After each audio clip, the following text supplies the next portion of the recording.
Bismillahirrahmanirrahim. Assalamualaikum warahmatullahi wabarakatuh. Saudara seiman, sebagai seorang muslim, kita meyakini bahwa ketika kita telah meninggal dunia, kita akan menuju ke alam akhirat dan menghuni salah satu tempat, surga atau neraka. Semua ditentukan dari amal perbuatan kita ketika hidup di dunia.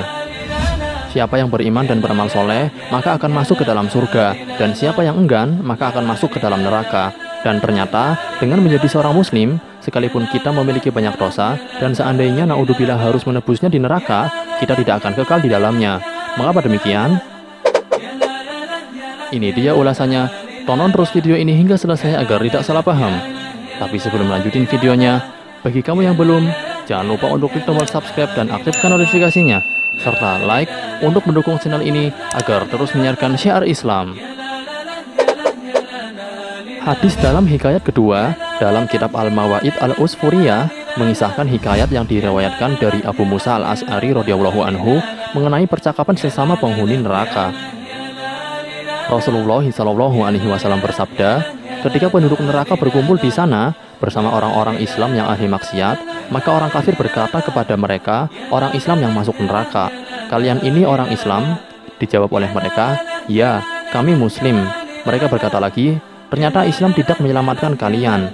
Dijawab lagi, kami ini pendosa, sehingga masuk neraka.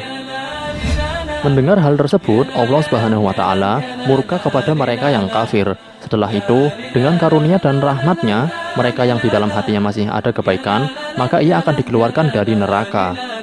Pada awalnya, orang kafir akan mengejek orang Islam yang masuk neraka. Seakan-akan mereka bilang, percuma kalian dulu Islam, toh akhirnya masuk neraka juga.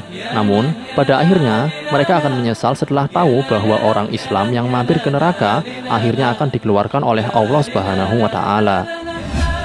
Allah Subhanahu wa Ta'ala berfirman, orang kafir itu kadang-kadang nanti di akhirat menginginkan sekiranya mereka dahulu di dunia menjadi seorang muslim.